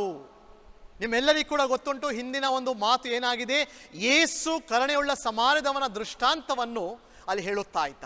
ಅಲ್ಲಿ ನಾವು ಗಮನಿಸುವಾಗ ಕ್ರಿಯೆಗಳಿಂದ ಮಾತ್ರ ನಮಗೆ ರಕ್ಷಣೆ ಸಿಗ್ತದೆ ಅಂತ ಹೇಳುತ್ತಾ ಅನೇಕರು ಈ ಲೋಕದಲ್ಲಿ ಜೀವಿಸುವರಾಗಿದ್ದಾರೆ. ಆದರೆ ಅದು ಸರಿಯಾದಂಥ ವಿಚಾರವಲ್ಲ.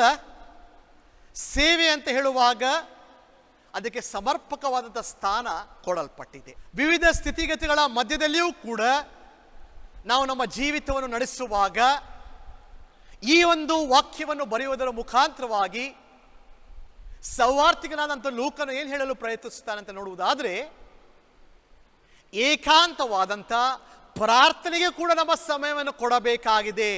ರಕ್ಷಣೆಯ ಜೀವಿತ ಅದರಲ್ಲಿಯೂ ಕೂಡ ಅಡಕವಾಗಿರುತ್ತದೆ ಎಂದು ಬಹಳ ಸ್ಪಷ್ಟವಾದಂಥ ರೀತಿಯಲ್ಲಿ ಇಂದಿನ ವಾಕ್ಯ ಭಾಗವನ್ನು ಆತನು ಬರೆಯಲು ಪ್ರಯತ್ನಿಸುತ್ತಾ ಇದ್ದಾನೆ.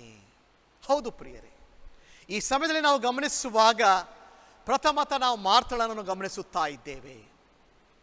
ಮತ್ತು ಇಲ್ಲಿ ನಾವು ನೋಡುವಾಗ ಯೇಸು ಸ್ವಾಮಿಯ ಒಂದು ಭೇಟಿ ಆಕಸ್ಮಿಕವಾದಂಥ ಭೇಟಿಯಾಗಿತ್ತು.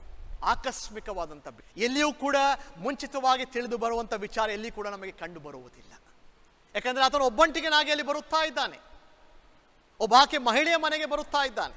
ಇದೆಲ್ಲವನ್ನು ಕೂಡ ನಾವು ಅರ್ಥ ಮಾಡಿಕೊಳ್ಳಬೇಕಾಗಿರುತ್ತದೆ ಪ್ರಿಯರೇ. ಆದರೆ ಇಲ್ಲಿ ನಾವು ನೋಡುವಂತಹ ವಿಚಾರ, ಮಾರ್ಥಳ ಮನಸ್ಸಿನಲ್ಲಿ ಇದ್ದಂಥ ಒಂದು ವಿಚಾರ, ಯೇಸುಸ್ವಾಮಿ ಬಂದಿದ್ದಾನೆ, ಆತನಿಗೆ ಭಕ್ಷ್ಯ ಭೋಜನವನ್ನು ನಾನು ಹೇಗಾದರೂ ಮಾಡಿ ಆತನಿಗೆ ಕೊಡಬೇಕು. ಅತಿಥಿ ಸತ್ಕಾರ. ವಿಶೇಷವಾಗಿ ದಕ್ಷಿಣ ಕನ್ನಡ, ಉಡುಪಿ ಜಿಲ್ಲೆ ಎಲ್ಲವನ್ನು ಕೂಡ ನಾವು ನೋಡುವಾಗ ಹೆಸರುವಾಸಿಯಾಗಿರುವಂಥ ಒಂದು ವಿಚಾರ ಅತಿಥಿ ಸತ್ಕಾರ. ಯಾವುದೇ ಮಹಿಳೆಯನ್ನು ತಗೊಳ್ಳಿರಿ ಪ್ರಿಯರೇ, ಒಂದು ಸ್ವಾದಿಷ್ಟಕರವಾದಂಥ ಭಕ್ಷ್ಯ ಭೋಜನವನ್ನು ತಯಾರಿಸುವಂಥ ಎತ್ತಿದ ಕೈ ಅಂತ ಹೇಳಿದರೆ ಅದು ತಪ್ಪಾಗಲಿಕ್ಕಿಲ್ಲ. ಆದರೆ ಪ್ರಿಯರೇ, ಇಲ್ಲಿ ನಾವು ಗಮನಿಸತಕ್ಕಂಥ ವಿಚಾರ ಯಾವುದಂತ ನಾವು ನೋಡೋದಾದರೆ, ಇಲ್ಲಿ ಮಾರ್ಥಳು ಬಹಳ ಭಕ್ತಿಯಿಂದ ಶ್ರದ್ಧೆಯಿಂದ ಯೇಸುಸ್ವಾಮಿ ನನ್ನ ಬಳಿಗೆ ಬಂದಿದ್ದಾನೆ, ನಮ್ಮ ಮನೆಗೆ ಬಂದಿದ್ದಾನೆ, ಭಕ್ಷ್ಯ ಭೋಜನ ಮುಖಾಂತರವಾಗಿ ಅತಿಥಿ ಸತ್ಕಾರವನ್ನು ಮಾಡುವಂಥದ್ದು ನನ್ನ ಕರ್ತವ್ಯವಾಗಿದೆ ಎಂದು ಅಂದುಕೊಂಡು ಆಕೆ ಅಡುಗೆ ಮನೆ ಸೇರಿಬಿಡ್ತಾ ಇದೆ. ಪ್ರಿಯರೇ, ಇಲ್ಲಿ ಗಮನಿಸತಕ್ಕಂಥ ವಿಚಾರ, ಭಕ್ಷ್ಯ ಭೋಜನವನ್ನು ತಯಾರಿಸುವುದು ತಪ್ಪಲ್ಲ, ಅತಿಥಿ ಸತ್ಕಾರ ಮಾಡುವಂಥದ್ದು ಕೂಡ ತಪ್ಪಲ್ಲ. ಬದಲಾಗಿ ಅತಿಥಿಯನ್ನು ಮರೆಯಬಾರದು. ಅನೇಕ ವರ್ತಿ ನಾವು ಈ ತಪ್ಪುಗಳನ್ನು ಮಾಡುತ್ತೇವೆ. ಅಡುಗೆ ಮಾಡುವ ಹಿನ್ನೆಲೆಯಲ್ಲಿ ಅತಿಥಿಯನ್ನು ಇದ್ದಂಥ ಸ್ಥಳದಲ್ಲೇ ನಾವು ಬಿಟ್ಟು ನಮ್ಮ ಅಡುಗೆ ಮನೆಗೆ ಸೇರಿಬಿಡು. ಇಲ್ಲಿ ನಾವು ಗಮನಿಸತಕ್ಕಂಥ ವಿಚಾರ ಏನಂತ ಹೇಳುವಾಗ, ಮಾರ್ಥಳು ಅತಿಥಿ ಸತ್ಕಾರಗೇನೋ ಸಿದ್ಧಳಾಗ್ತಾ ಇದ್ದಾಳೆ, ಆದರೆ ಅತಿಥಿಯೊಂದಿಗೆ ಮಾತನಾಡಲು ಆ ಸಮಯವನ್ನು ಕೊಡುತ್ತಾ ಇಲ್ಲ. ಯೇಸುಸ್ವಾಮಿ ಅದನ್ನೇ ಅಲ್ಲಿ ಹೇಳುತ್ತಾ ಇದ್ದಾನೆ. ಯಾಕೆಂದ್ರೆ ಆರಂಭದಲ್ಲೇ ಲೂಕನು ಅದನ್ನು ಬರೆಯುತ್ತಾ ಇದ್ದಾನೆ. ಆ ಮಾರ್ಥಳಿಗೆ ಮರೆಳೆಂಬ ಒಬ್ಬ ತಂಗಿ ಇದ್ದಳು, ಈಕೆಯು ಸ್ವಾಮಿಯ ಪಾದಗಳ ಬಳಿಯಲ್ಲಿ ಕೂತುಕೊಂಡು ಆತನ ವಾಕ್ಯವನ್ನು ಕೇಳುತ್ತಿದ್ದಳು ಅಂದ್ರು ನೇರವಾಗಿ ಲೂಕನು ಅಲ್ಲಿ ಬರೆಯುತ್ತಾ ಇದ್ದಾನೆ. ಹೌದು ಪ್ರಿಯರೇ, ಇದನ್ನು ನಾವು ಗಮನಿಸುವಾಗ ಯೇಸುಸ್ವಾಮಿ ಅತಿಥಿ ಸತ್ಕಾರ ಬೇಡ ಅಂತ ಹೇಳುತ್ತಾರೆ, ಆದರೆ ಸ್ವಲ್ಪ ಸಮಯಕ್ಕೆ ಮಾತ್ರ ಅವರ ಸಂಗಡ ಅಲ್ಲಿ ಬಂದಿದ್ದಾನೆ. ನನ್ನೊಂದಿಗೆ ಆಕೆಯು ಮಾತನಾಡಬೇಕೆಂಬ ಆಶೆ ಯೇಸುಸ್ವಾಮಿ ಕೂಡ ಇರುವಂಥದ್ದಾಗಿದೆ. ಆದರೆ ಏನಾಯಿತು ಪ್ರಿಯರೇ, ಮಾರ್ಥಳು ಅಡುಗೆಯಲ್ಲಿ ತೊಡಗಿಕೊಂಡಿದ್ದಾಳೆ, ಅಡುಗೆ ಮಾಡಿ ಮುಗಿಯುತ್ತಾ ಇಲ್ಲ, ಒಬ್ಬಳೇ ಮಾಡಬೇಕಾಗಿದೆ. ಸೊ ಇದನ್ನೆಲ್ಲವನ್ನು ಕೂಡ ನಾವು ಗಮನಿಸುವಾಗ ನಾವು ಏನು ಕಾಣುತ್ತಾ ಇದ್ದೇವೆ ಪ್ರಿಯರೇ? ವಾಕ್ಯ ಹೇಳ್ತಾ ಇದೆ, ಮಾರ್ಥಳು ಬೇಸತ್ತು ಯೇಸುಸ್ವಾಮಿಯ ಬಳಿಗೆ ಬರುತ್ತಾ ಇದ್ದಾಳೆ. ಬಂದು ಏನು ಹೇಳ್ತಾ ಇದ್ದಾಳೆ? ಯೇಸುಸ್ವಾಮಿಗೆ ಒಂದು ಮಾತನ್ನು ಹೇಳ್ತಾರೆ, ನನಗೆ ನೆರವಾಗಬೇಕೆಂದು ಆಕೆಗೆ ಹೇಳು ಅಂದಳು. ಅರ್ಥ ಮಾಡಿಕೊಳ್ಳಿರಿ ಪ್ರಿಯರೇ, ಅತಿಥಿ ಸತ್ಕಾರದ ಅಡುಗೆಯ ಒಂದು ಬರದಲ್ಲಿ ಆಕೆಯು ಯೇಸುಸ್ವಾಮಿಯನ್ನು ಮರೆತು ಬಿಟ್ಟಿದ್ದಾಳೆ. ಈಗ ಬಂದು ಒಂದು ನಿರ್ದೇಶವನ್ನು ಅಲ್ಲಿ ಕೊಡುತ್ತಾ ಇದ್ದಾಳೆ, ಒಂದು ಡೈರೆಕ್ಷನ್ ಕೊಡ್ತಾ ಇದ್ದಾಳೆ. ಯೇಸುಸ್ವಾಮಿ, ನೀನು ಮರಿಯಳಿಗೆ ಹೇಳು, ನನಗೆ ಬಂದು ಸಹಾಯ ಮಾಡಬೇಕು.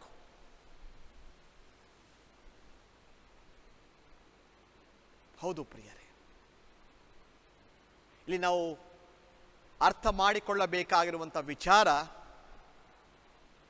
ಮಾರ್ಥಳು ಮಾಡುತ್ತಿದ್ದಂಥ ಸೇವೆಯ ಬಗ್ಗೆ ಆಗಲಿ, ಅತಿಥಿ ಸತ್ಕಾರದ ಬಗ್ಗೆ ಆಗಲಿ ಬೇಡ ಅಂತ ಎಲ್ಲೂ ಕೂಡ ಯೇಸುಸ್ವಾಮಿ ಹೇಳುತ್ತಾ ಇಲ್ಲ.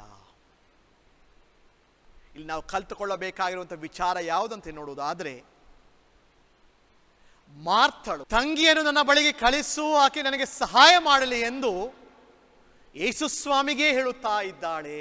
ಅದನ್ನು ನಾವು ನೋಡಬೇಕು. ಈ ಸಮಯದಲ್ಲಿ ಕ್ರಿಸ್ತಿಯ ಜೀವಿತದಲ್ಲಿ ನಾವು ಮುಂದೆ ಹೋಗುವಾಗ ಅನೇಕ ವರ್ತಿ ನಮ್ಮ ಆಲೋಚನೆಯಂತೆ, ನಮ್ಮ ಯೋಚನೆಯಂತೆ ಎಲ್ಲವನ್ನು ಕೂಡ ನಮ್ಮ ಚಿತ್ತದ ಅನುಗುಣವಾಗಿ ನಾವು ಮಾಡುತ್ತಾ ಹೋಗುತ್ತೇವೆ.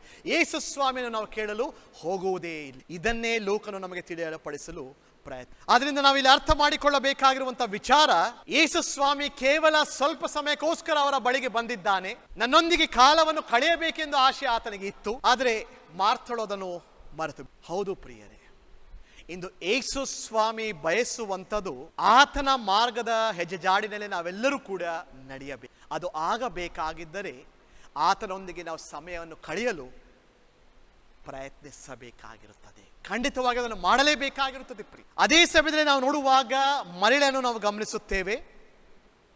ಸ್ವಾಮಿ ಆಕೆಗೆ ಏನು ಹೇಳ್ತಾರೆ? ಮಾರ್ಥಳೆ ಮಾರ್ಥಳೆ, ನೀನು ಅನೇಕ ವಿಷಯವಾಗಿ ಚಿಂತೆಯಲ್ಲಿಯೂ ಗಡಿಬಿಡಿಯಲ್ಲೂ ಸಿಕ್ಕಿಕೊಂಡಿದ್ದಿ. ಹೌದು ಪ್ರಿಯರೇ, ಚಿಂತೆ ಗಡಿಬಿಡಿಯಲ್ಲಿ ಸಿಕ್ಕಿಕೊಂಡಿರುವಂಥ ನಾವುಗಳು ಅನೇಕ ವರ್ತಿ ಯೇಸು ಸ್ವಾಮಿ ನನಗೆ ಇದನ್ನು ಮಾಡು, ನನಗೆ ಅದನ್ನು ಮಾಡು, ಮತ್ತೊಂದನ್ನು ಮಾಡು ಅಂತ ಹೇಳುತ್ತಾ ಆತನ ಬಳಿಗೆ ಬರುವವರಾಗಿದ್ದೇವೆ. ಆದರೆ ಎಷ್ಟು ಸಮಯ ನಾವು ಆತನೊಂದಿಗೆ ಆ ಸಮಯವನ್ನು ಕಳೆಯುತ್ತಾ ಇದ್ದೇವೆ, ಅದು ಬಹಳ ಮುಖ್ಯವಾಗ್ತದೆ ಪ್ರಿಯ. ಇದನ್ನೇ ಯೇಸು ಸ್ವಾಮಿ ಇಲ್ಲಿ ನಮಗೆ ಹೇಳಲು ಪ್ರಯತ್ನಿಸುತ್ತಾ ಇದ್ದಾನೆ. ನೀನು ಅನೇಕ ವಿಷಯವಾಗಿ ಚಿಂತೆಯಲ್ಲಿಯೂ ಗಡಿಬಿಡಿಯಲ್ಲೂ ಸಿಕ್ಕಿಕೊಂಡಿದ್ದಿ. ಹೌದಾ ಪ್ರಿಯರೇ? ಲೋಕದ ಚಿಂತೆಯಲ್ಲಿ ಗಡಿಬಿಡಿಯಲ್ಲಿ ಸಿಕ್ಕಿಕೊಂಡಿದ್ದೇವೆಯೋ? ಆಲೋಚನೆ ಮಾಡಿ ನೋಡಬೇಕಾಗಿರುತ್ತದೆ. ಆದರೆ ಅದೇ ಸಮಯದಲ್ಲಿ ಯೇಸು ಸ್ವಾಮಿ ಹೇಳ್ತಾನೆ, ಕೆಲವು ಮಾತ್ರ ಬೇಕಾದದು ಅಥವಾ ಒಂದೇ, ಮರಿಯಳು ಆ ಉತ್ತಮ ಭಾಗವನ್ನು ಆರಿಸಿಕೊಂಡಿದ್ದಾಳೆ. ಹೌದು ಪ್ರಿಯರೇ,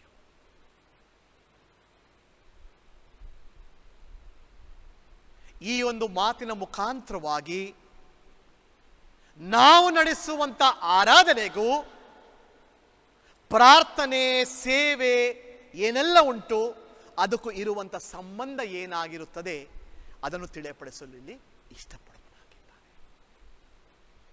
ಯಾಕೆ ವಾರಕ್ಕೆ ಒಂದಾವರ್ತಿ ಆರಾಧನೆ ಎಂದು ಅಥವಾ ಪರಿಶುದ್ಧ ದಿನ, ಸಬ್ಬತ್ ದಿನವೆಂದು ನಮಗೆ ನೇಮಿಸಲ್ಪಟ್ಟಿದೆ ಪ್ರಿಯರೇ? ಏಕೆಂದರೆ ನಾವೆಲ್ಲರೂ ಕೂಡ ಒಟ್ಟಾಗಿ ಸೇರಿ ಬಂದು ಆತನನ್ನು ಆರಾಧಿಸಬೇಕು, ಸ್ತುತಿಸಬೇಕೆಂಬ ಒಂದು ವಿಚಾರವನ್ನಲ್ಲಿ ಆ ಆಜ್ಞೆಯನ್ನು ಕೊಟ್ಟಿದ್ದಾನೆ. ವಾರದ ಒಂದು ದಿನ ಅದು ನಮಗೆ ನೇಮಕವಾಗಿರುವಂಥ ದಿನ. ಆದರೆ ಅದೇ ಸಮಯದಲ್ಲಿ ನಾವು ಮುಂದೆ ಸಾಗುವಾಗ ಬರೀ ಪ್ರಾರ್ಥನೆ, ದೇವರ ವಾಕ್ಯದ ಒಂದು ಅಧ್ಯಯನ ಇದರಲ್ಲಿ ಮಾತ್ರ ಮಗ್ನವಾಗಿದ್ದರೆ ಸಾಕಾಗುವುದಿಲ್ಲ ಪ್ರಿಯರೇ. ಹೌದು, ಯಾಕಂದರೆ ಇಲ್ಲಿ ನಾವು ಕಂಡುಕೊಳ್ಳುವಂಥ ಮಾರ್ಥಳಿರಬಹುದು, ಮರಿಯಳಿರಬಹುದು, ಮಹಿಳೆಯರ ನಾವು ನೋಡುವಾಗ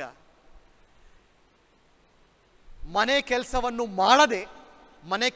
ಮಾಡದೆ ಕುಟುಂಬದ ಕಡೆಗೆ ನಮ್ಮ ಗಮನವನ್ನು ಹರಿಸದೆ, ಯಾವ ಕೆಲಸ ಕಾರ್ಯವನ್ನು ಮಾಡದೆ ದಿನವಿಡೀ ಬರೀ ಸತ್ಯವೇದವನ್ನು ಹಿಡ್ಕೊಳ್ಳುತ್ತಾ, ವಾಕ್ಯ ಧ್ಯಾನ ಮಾಡುತ್ತಾ, ಪ್ರಾರ್ಥನೆ ಮಾಡುತ್ತಾ ಅದರಲ್ಲಿ ಕಳೆದು ಬಿಟ್ರೆ ಮನೆಯವರು ಏನಾಗಬೇಕು ಪ್ರಿಯರೇ? ಉಪವಾಸದಲ್ಲಿ ಇರಬೇಕಾಗಿರುತ್ತದೆ.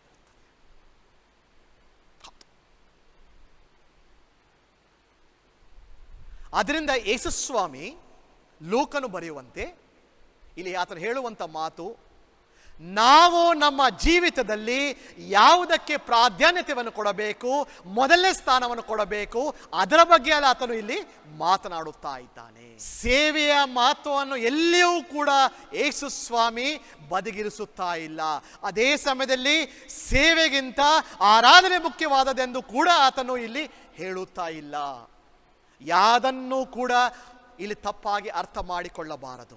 ಆರಾಧನೆ ಒಂದು ಕಡೆ ಆದರೆ ಸೇವೆ, ಮನೆ ಕೆಲಸ, ಪ್ರಾರ್ಥನೆ ಇತ್ಯಾದಿ ಯಾವುದೆಲ್ಲ ಉಂಟು ಅದೆರಡಕ್ಕೂ ಇರುವಂಥ ಸಂಬಂಧ, ಸಮಯ ಅದಕ್ಕೆ ಸೀಮಿತವಾಗಿದ್ದುಕೊಂಡು ಆ ಬ್ಯಾಲೆನ್ಸಿಂಗ್ ಆಕ್ಟ್ ಅಂತ ನಾವೇನು ಕರೆಯುತ್ತೇವೆ, ಸಮತೋಲನದ ಒಂದು ವಿಚಾರಕ್ಕೆ ನಾವೆಲ್ಲರೂ ಕೂಡ ಬರಬೇಕಾಗಿದೆ. ಅದನ್ನೇ ಯೇಸುಸ್ವಾಮಿ ಮರಿಯಳುವ ಉತ್ತಮ ಭಾಗವನ್ನು ಆರಿಸಿಕೊಂಡಿದ್ದಾಳೆ. ಉತ್ತಮ ಭಾಗವನ್ನು ಆರಿಸಿಕೊಂಡಿದ್ದಾಳೆ ಅಂದರೆ ದೇವರಿಗೆ ಪ್ರಥಮ ಸ್ಥಾನವನ್ನು ಕೊಟ್ಟು ಆಕೆ ಮುಂದೆ ಹೋಗುತ್ತಾ ಇದ್ದಾಳೆ.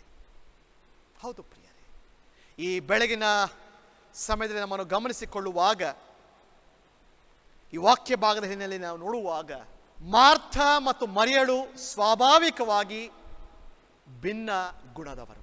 ಇದನ್ನು ನಾವೆಲ್ಲರೂ ಕೂಡ ಅರ್ಥ ಮಾಡಿಕೊಳ್ಳಬೇಕಾಗಿದೆ. ಯಾಕಂದರೆ ಒಂದು ಕುಟುಂಬವಂತ ಹೇಳುವಾಗ ಅಲ್ಲಿ ವಿಶೇಷವಾಗಿ ಮಹಿಳೆಯರನ್ನು ತೆಗೆದುಕೊಂಡು ನೋಡುವಾಗ, ಕುಟುಂಬವಂತ ಹೇಳುವಾಗ ಅಲ್ಲಿ ತಾಯಿ ಇರಬಹುದು, ಮಗಳಿರಬಹುದು, ಅತ್ತೆ ಇರಬಹುದು, ಸೊಸೆ ಇರಬಹುದು, ಮನೆಯಲ್ಲಿರುವಂಥ ಯಾವುದೇ ಹೆಣ್ಣು ಮಕ್ಕಳಿರಬಹುದು. ಪ್ರತಿಯೊಬ್ಬರು ಮಹಿಳೆಯರು ನಾವು ಗಮನಿಸುವಾಗ ಮಾರ್ಥ ಮತ್ತು ಮರಿಯಳು ಸ್ವಾಭಾವಿಕವಾಗಿ ಭಿನ್ನ ಗುಣದವರು. ಮಾರ್ಥಳನ್ನು ನೀವು ಗಮನಿಸುವುದಾದರೆ ಸದಾ ಚಟುವಟಿಕೆ ಇಲ್ಲದವರಾದರೆ, ಮರಿಯಳು ಹೆಚ್ಚು ಮೌನಿಯಾಗಿದ್ದುಕೊಂಡು ಧ್ಯಾನಾಸಕ್ತಿಯಲ್ಲಿಯೂ ಅಲ್ಲಿ ಕಂಡು ಬರುತ್ತಾ ಇದ್ದಾಳೆ. ಇದನ್ನು ನಾವು ಅರ್ಥ ಮಾಡಿಕೊಳ್ಳಬೇಕಾಗಿದೆ. ಅದರಿಂದ ಲೋಕದಲ್ಲಿ ನಾವು ಗಮನಿಸುವಾಗ ವ್ಯಕ್ತಿಗಳು ನಾನಾ ಸ್ವಭಾವದವರು ಇರುತ್ತಾರೆ. ದೇವರು ಎಲ್ಲರನ್ನೂ ಕೂಡ ಒಂದೇ ರೀತಿ ನಿರ್ಮಿಸಿರುವುದಿಲ್ಲ. ಇದನ್ನು ಕೂಡ ನಾವು ಅರ್ಥ ಮಾಡಿಕೊಳ್ಳಬೇಕಾಗಿದೆ. ಅದರಿಂದ ಇಲ್ಲಿ ನೋಡುವಂಥ ವಿಚಾರ ಏನಂತ ಹೇಳುವುದಾದರೆ, ದೇವರಿಗೆ ಮರೆಯಳಂಥ ಮೌನಿ ಧ್ಯಾನಾಸಕ್ತರು ಕೂಡ ಬೇಕು, ಮಾರ್ತಳಂತಹ ಚಟುವಟಿಕೆಯುಳ್ಳವರು ಕೂಡ ದೇವರಿಗೆ ಬೇಕಾಗಿದೆ. ಆದರೆ ಇಲ್ಲಿ ನಾವು ನೋಡಬೇಕಾಗಿರುವಂಥ ವಿಚಾರ ಅಂತ ಹೇಳುವಾಗ, ಜನರು ಕುಟುಂಬದಲ್ಲಿರಬಹುದು, ಸಭೆಯಲ್ಲಿರಬಹುದು, ಸಮಾಜದಲ್ಲಿರಬಹುದು, ಒಟ್ಟಾಗಿ ನಾವು ಜೀವಿಸುವಾಗ, ಬದುಕುವಾಗ ವಿಭಿನ್ನ ಸ್ವಭಾವ ಇದ್ದರೂ ಕೂಡ ಪರಸ್ಪರ ತಿಳುವಳಿಕೆ ಇರುವುದು ಬಹಳ ಅತ್ಯವಶ್ಯಕವಾದಂಥ ಒಂದು ವಿಚಾರವಾಗಿದೆ. ಇದನ್ನೇ ನಾವು ಈ ವಾಕ್ಯ ಭಾಗದಲ್ಲಿ ಕಂಡುಕೊಳ್ಳಬೇಕಾಗಿರುವಂಥ ವಿಚಾರ. ಹಾಗಾದರೆ ಪ್ರಿಯರೇ, ಇದು ನಾವು ಯೇಸುವಿನ ಪಾದದ ಬಳಿಗೆ ಕುಳಿತುಕೊಂಡು ಆತನ ವಾಕ್ಯವನ್ನು ಕೇಳಲು ಹೇಗೆ ಸಾಧ್ಯ? ಸಮಯ ಸೀಮಿತವಾಗಿ ನಿರ್ಧಾರವನ್ನು ನಾವು ಮಾಡಿಕೊಳ್ಳಬೇಕಾಗಿದೆ ಪ್ರಿಯ. ಇಂದು ಅದನ್ನೇ ನಮಗೆ ಕಲಿಸಿಕೊಡುವಂಥ ವಿಚಾರ. ಪ್ರತಿಯೊಂದು ಸಮಯದಲ್ಲಿಯೂ ಕೂಡ ದೇವರ ಸ್ವರ ನಮಗೆ ಕೇಳಿಸಿ ಬರುವಾಗ ಕೇಳಿಸಿಕೊಳ್ಳುವಂಥ ವ್ಯವಧಾನತೆ ನಮಗೆ ಇರಬೇಕಾಗಿರುತ್ತೆ. ಯಾಕಂದರೆ ಲೋಕದಲ್ಲಿ ವಿವಿಧ ರೀತಿಯ ಘಟನೆಗಳು ನಮ್ಮ ಸುತ್ತಮುತ್ತಲು ನಡೆಯುತ್ತಾ ಇರಬಹುದು, ಅದಕ್ಕೂ ಕೂಡ ನಾವು ಸ್ಪಂದಿಸಬೇಕಾಗಿರುತ್ತದೆ. ಯಾವ ರೀತಿಯಾಗಿ ಹಿಂದಿನ ವಾಕ್ಯ ಭಾಗದಲ್ಲಿ ನಾವು ಗಮನಿಸುವಾಗ, ಹಿಂದಿನ ವಾಕ್ಯ ಭಾಗದಲ್ಲಿ ನೋಡುತ್ತೇವೆ, ಕರುಣೆಯುಳ್ಳ ಸಮಾರ್ಯದವನ ಒಂದು ದೃಷ್ಟಾಂತ ನಾವು ನೋಡುವಾಗ ಆತನು ಅಲ್ಲಿ ಹೋಗಿ ಸಹಾಯ ಮಾಡಿದ್ದನು. ಯಾಜಕರಿರ್ಬೋದು, ಲೇವಿಯರಿರ್ಬೋದು, ಯಾರೂ ಆ ಸಹಾಯ ಮಾಡಲಿಲ್ಲ. ಆದರೆ ಸಮಾರ್ಯದವನ ಅನ್ಯನು ಹೋಗಿ ಅಲ್ಲಿ ಸಹಾಯ ಮಾಡುತ್ತಾ ಇದ್ದಾನೆ. ಆದರೆ ಅದೇ ಸಮಯದಲ್ಲಿ ನಾವು ನೋಡುವಾಗ ಅದರೊಂದಿಗೆ ದೇವರಿಗೆ ಯಾವ ಸಮಯವನ್ನು ನಾವು ಸೀಮಿತವಾಗಿ ಇಡಬೇಕಾಗಿದೆ ಅದನ್ನು ಕೂಡ ಕಲಿತುಕೊಳ್ಳಬೇಕಾಗಿದೆ. ಯಾಕಂದರೆ ಯೇಸು ಸ್ವಾಮಿ ಏನು ಹೇಳುತ್ತಾ ಇದ್ದಾನೆ ಪ್ರಿಯರೇ, ಮರಿಯಳು ಉತ್ತಮ ಭಾಗವನ್ನು ಆರಿಸಿಕೊಂಡಿದ್ದಾಳೆ, ಅದು ಆಕೆಯಿಂದ ತೆಗೆಯಲ್ಪಡುವುದಿಲ್ಲ ಎಂದು ಉತ್ತರ ಕೊಟ್ಟನು. ಯಾವಾಗ ನಮ್ಮ ಮನಸ್ಸಿನಲ್ಲಿ, ನಮ್ಮ ಹೃದಯದಲ್ಲಿ ಸದಾಕಾಲ ಯೇಸು ಕ್ರಿಸ್ತನು ಇರುತ್ತಾನೋ, ಪ್ರತಿಯೊಂದು ಕೆಲಸ ಕಾರ್ಯಗಳನ್ನು, ಅದು ಪ್ರಾರ್ಥನೆ ಇರಬಹುದು, ಧ್ಯಾನವಿರಬಹುದು, ನಾವೇ ನಮ್ಮಷ್ಟಕ್ಕೆ ಸೀಮಿತವಾಗಿದ್ದುಕೊಂಡು ನಮ್ಮ ಕಾರ್ಯ ಚಟುವಟಿಕೆಗೆ ಎಲ್ಲಿಯೂ ಕೂಡ ಅಡ್ಡಿ ಆತಂಕ ಬಾರದಂಥ ರೀತಿಯಲ್ಲಿ ನಾವು ನೋಡಿಕೊಳ್ಳಲು ಸಾಧ್ಯ ಉಂಟು. ಆದ್ದರಿಂದ ಎಲ್ಲ ವಿಚಾರಗಳನ್ನು ನಮ್ಮ ನೆನಪಿಗೆ ತಂದುಕೊಳ್ಳುವಾಗ ಕಡೆಯದಾಗಿ ಇಂದು ಓದಲ್ಪಟ್ಟಂಥ ಹಳೆಯ ಒಡಂಬಡಿಕೆಯ ವಾಕ್ಯ ಭಾಗದ ಯೆರೆಮೀಯನ ಪ್ರವಾದನೆ ಗ್ರಂಥ 9ನೇ ಅಧ್ಯಾಯ 23 ಮತ್ತು 24ನೇ ವಚನ ಓದಿ ನನ್ನ ಪ್ರಸ್ತಾಪವನ್ನು ಮುಗಿಸುವನಾಗಿರುತ್ತೇನೆ. ಹೌದು ಪ್ರಿಯರೇ, ಯೆರೆಮೀಯನ ಪ್ರವಾದನೆ ಗ್ರಂಥ 9ನೇ ಸಂಧಿ 23 ಮತ್ತು 24ನೇ ವಚನ ಹೀಗೆ ಹೇಳ್ತದೆ, ಯೆಹೋವನು ಹೀಗೆನ್ನುತ್ತಾನೆ, ಜ್ಞಾನಿಯು ತನ್ನ ಜ್ಞಾನಕ್ಕೆ, ಪರಾಕ್ರಮಿಯು ತನ್ನ ಪರಾಕ್ರಮಕ್ಕೆ, ಐಶ್ವರ್ಯವಂತನು ತನ್ನ ಐಶ್ವರ್ಯಕ್ಕೆ ಹೆಚ್ಚಳ ಪಡುವುದರಲ್ಲಿ ಹೆಚ್ಚಳ ಪಡುವವನು ತಾನು ನನ್ನನ್ನು ತಿಳಿದು ನಾನು ಲೋಕದಲ್ಲಿ ಪ್ರೀತಿ, ನೀತಿ, ನ್ಯಾಯಗಳನ್ನು ತೋರ್ಪಡಿಸುವ ಯೆಹೋವನಾಗಿರುವೆನೆಂದು ಗ್ರಹಿಸಿಕೊಂಡಿದ್ದೇನೆಂಬುದಕ್ಕೆ ಹೆಚ್ಚಳ ಪಡಿಲಿ. ಹೌದು ಪ್ರಿಯರೇ, ಯೇಸು ಸ್ವಾಮಿಗೋಸ್ಕರ ಯಾವ ಕೆಲಸ ಕಾರ್ಯಗಳನ್ನು ನಾವು ಮಾಡುತ್ತಾ ಇರಬಹುದು, ಧ್ಯಾನವನ್ನು ಮಾಡುತ್ತಾ ಇರಬಹುದು, ವಾಕ್ಯ ಸಂದೇಶವನ್ನು ಸಾರುತ್ತಾ ಇರಬಹುದು, ಅಥವಾ ಇತರರ ಸೇವೆಯಲ್ಲಿ, ಮನೆಯ ಸೇವೆಯಲ್ಲಿ, ಮನೆಯ ಕೆಲಸ ಕಾರ್ಯಗಳಲ್ಲಿ ನಾವು ನಿರತರಾಗಿರ್ಬೋದು. ಆದರೆ ವಾಕ್ಯ ಏನು ಹೇಳುತ್ತಾ ಇದೆ ಪ್ರಿಯರೇ, ಯಾವುದರಲ್ಲಿ ಕೂಡ ನಾವು ಹೆಚ್ಚಳ ಪಡುವಂಥ ಅಗತ್ಯವಿಲ್ಲ. ಪ್ರೀತಿ, ನೀತಿ, ನ್ಯಾಯಗಳೇ ನನಗೆ ಆನಂದವೆಂದು ಯೆಹೋವನು ಅನ್ನುತ್ತಾನೆ. ಯಾವಾಗ ಆ ಪ್ರೀತಿ, ನೀತಿ, ನ್ಯಾಯಗಳನ್ನು ಮಾಡುತ್ತಾ ನಾವು ಮುಂದೆ ಸಾಗುತ್ತೇವೋ ಅದರಲ್ಲಿ ದೇವರು ನಮ್ಮ ಬಗ್ಗೆ ಸಂತೋಷ ಪಡುವನಾಗಿದ್ದಾನೆ. ಅದರಿಂದ ನಮ್ಮ ಸಭೆಯಲ್ಲಿರಬಹುದು, ಸಮಾಜದಲ್ಲಿರಬಹುದು, ಕುಟುಂಬದಲ್ಲಿರಬಹುದು, ಯಾವುದರ ಬಗ್ಗೆ ಕೂಡ ನಮಗೆ ಜ್ಞಾನ ಕೊಟ್ಟಿರ್ಬೋದು, ಪರಾಕ್ರಮ ಕೊಟ್ಟಿರ್ಬೋದು, ಯಾವುದೇ ಕೊಟ್ಟಿರ್ಬೋದು, ಐಶ್ವರ್ಯ ಕೊಟ್ಟಿರ್ಬೋದು, ಯಾವುದರಲ್ಲಿ ಕೂಡ ನಾವು ಹೆಚ್ಚಳ ಪಡುವಂಥ ಅಗತ್ಯವಿಲ್ಲ. ಹೆಚ್ಚಳ ಪಡುವವನು ತಾನು ನನ್ನನ್ನು ತಿಳಿದು ನಾನು ಲೋಕದಲ್ಲಿ ಪ್ರೀತಿ ನ್ಯಾಯಗಳನ್ನು ತೋರ್ಪಡಿಸುವ ಯೆಹೋವನಾಗಿರುವೆನೆಂದು ಗ್ರಹಿಸಿಕೊಂಡಿದ್ದೇನೆಂಬುದಕ್ಕೆ ಹೆಚ್ಚಳ ಪಡಲಿ. ದೇವರು ನಮ್ಮಿಂದ ಏನನ್ನು ನೋಡುತ್ತಾ ಇದ್ದಾನೆ? ಆ ಪ್ರೀತಿ, ಆ ನೀತಿ, ಆ ನ್ಯಾಯ ನಮ್ಮಲ್ಲಿರುವಂಥ ಪ್ರತಿಯೊಂದು ಸೇವೆಯಲ್ಲಿ ಇದೆಯೋ ಅದನ್ನು ಮಾತ್ರ ದೇವರು ನೋಡುತ್ತಾ ಇದ್ದಾನೆ, ಅದರಲ್ಲಿ ಮಾತ್ರ ಆತನು ಸಂತೋಷ ಪಡುವನಾಗಿದ್ದಾನೆ. ಹಾಗಾದರೆ ಪ್ರಿಯರೇ, ಮಾರ್ಥ ಮರಿಯಳ ಬಗ್ಗೆ ನಾವು ಧ್ಯಾನ ಮಾಡಿದ್ದೇವೆ. ಯಾವುದಕ್ಕೆ ಪ್ರಾಧಾನ್ಯತೆ ಯಾವ ಸಂದರ್ಭದಲ್ಲಿ ಕೊಡಬೇಕಾಗಿದೆ ಅದನ್ನು ಮಾತ್ರ ನಾವು ಕೊಡುತ್ತ ನಮ್ಮ ಜೀವಿತವನ್ನು, ಕ್ರಿಸ್ತಿಯ ಜೀವಿತವನ್ನು ನಡೆಸುವ. ಯಾಕೆಂದರೆ ಅದು ಆಕೆಯಿಂದ ತೆಗೆಯಲ್ಪಡುವುದಿಲ್ಲ ಎಂದು ಉತ್ತರ ಕೊಟ್ಟವನು. ಯಾವಾಗ ದೇವರು ಯೇಸು ಕ್ರಿಸ್ತನು ತ್ರೇಕನಾದ ದೇವರು ನಮ್ಮೊಳಗೆ ಇರುತ್ತಾನೆ. ನಾವು ಮಾಡುವಂಥ ಪ್ರತಿಯೊಂದು ಕಾರ್ಯಗಳು ಪ್ರೀತಿ, ನೀತಿ, ನ್ಯಾಯಗಳ ಕಾರ್ಯವಾಗಿದ್ದುಕೊಂಡು ದೇವರು ನಮ್ಮ ಬಗ್ಗೆ ಸಂತೋಷಿಸುತ್ತಾನೆ. ಆದ್ದರಿಂದ ಆ ಸಂತೋಷಕರವಾದಂಥ ಜೀವಿತಕ್ಕೆ ನಾವೆಲ್ಲರೂ ಕೂಡ ಸೇರುವಂತೆ ತಂದೆಯಂಥ ದೇವರು ತನ್ನ ಆತ್ಮದ ಮೂಲಕ ನಮ್ಮೊಬ್ಬರಿಗೂ ಸಹಾಯ ಮಾಡಿ ನಡೆಸಲಿ. ಆಮೇಲೆ ಕನ್ನಡ ಸಂಗೀತಗಳಲ್ಲಿ 248ನೇ ಕನ್ನಡ ಸಂಗೀತಗಳಲ್ಲಿ 248. ಯೇಸು ಪಾದದಲ್ಲಿ ಕೂತು ಮರಿಯಳು ಜ್ಞಾನ ಪಡಕೊಂಡು ಧನ್ಯಲಾದಳು, ದಿವ್ಯ ಜ್ಞಾನ ಬೋಧವು ಬೇರೆ ಎಲ್ಲೂ ಕಾಣದು, ಯೇಸು ಪಾದದಲ್ಲಿ ನನ್ನ ಸ್ಥಾನವು, ಆತನ ಉಪದೇಶ ಕೇಳಿ ಬಾಳ್ವೆನು. 248ನೇ ಕನ್ನಡ ಸಂಗೀತದ 3 ಚರಣಗಳನ್ನು ಒಟ್ಟಾಗಿ ಹಾಡಿಕೊಳ್ಳುವ.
ಅಂತ್ಯಾಶೀರ್ವಾದದ ಬಳಿಕ 251ನೇ ತುಳು ಸಂಗೀತದ ಆರಂಭದ 3 ಚರಣಗಳನ್ನು ಹಾಡಿಕೊಳ್ಳುವ. ತುಳು ಸಂಗೀತಗಳಲ್ಲಿ 251, ಆರಂಭದ 3 ಚರಣಗಳನ್ನು ಅಂತ್ಯಾಶೀರ್ವಾದದ ಬಳಿಕ ಹಾಡಿಕೊಳ್ಳುವ. ಕರ್ತನ ಪ್ರಾರ್ಥನೆಯನ್ನು ಒಮ್ಮನಸ್ಸಾಗಿ ಆರೈಕೆ ಮಾಡುವ. ಪರಲೋಕದಲ್ಲಿರುವ ನಮ್ಮ ತಂದೆಯೇ, ನಿನ್ನ ನಾಮವು ಪರಿಶುದ್ಧವೆಂದು ಎಣಿಸಲ್ಪಡಲಿ. ನಿನ್ನ ರಾಜ್ಯವು ಬರಲಿ. ನಿನ್ನ ಚಿತ್ತವು ಪರಲೋಕದಲ್ಲಿ ನೆರವೇರುವ ಪ್ರಕಾರ ಭೂಲೋಕದಲ್ಲಿಯೂ ನೆರವೇರಲಿ. ನಮ್ಮ ಅನುದಿನದ ಆಹಾರವನ್ನು ಈ ಹೊತ್ತು ದಯಪಾಲಿಸು. ನಮಗೆ ತಪ್ಪು ಮಾಡಿದವರು ನಾವು ಕ್ಷಮಿಸಿದಂತೆ ನಮ್ಮ ತಪ್ಪುಗಳನ್ನು ಕ್ಷಮಿಸು. ನಮ್ಮನ್ನು ಶೋಧನೆಯೊಳಗೆ ಸೇರಿಸದೆ ಕೇಡಿನಿಂದ ನಮ್ಮನ್ನು ತಪ್ಪಿಸು. ಯಾಕಂದರೆ ರಾಜ್ಯವು, ಬಲವು, ಮಹಿಮೆಯು ಸದಾ ಕಾಲವೇ. ಆಮೆನ್. ವಿಶ್ವಾಸದಿಂದ ಪ್ರಭುವಿನ ಆಶೀರ್ವಾದವನ್ನು ಹೊಂದಿಕೊಳ್ಳಿರಿ. ಯೆಹೋವನು ನಿಮ್ಮನ್ನು ಆಶೀರ್ವದಿಸಿ ಕಾಪಾಡಲಿ. ಯೆಹೋವನು ಪ್ರಸನ್ನ ಮುಖದಿಂದ ನಿಮ್ಮನ್ನು ನೋಡಿ ನಿಮ್ಮ ಮೇಲೆ ದಯವಿಡಲಿ. ಯೆಹೋವನು ನಿಮ್ಮ ಮೇಲೆ ಕೃಪಾ ಕಟಾಕ್ಷ ಬಿಟ್ಟು ಶಾಂತಿಯನ್ನು ಅನುಗ್ರಹಿಸಲಿ. ಆಮೇನ್.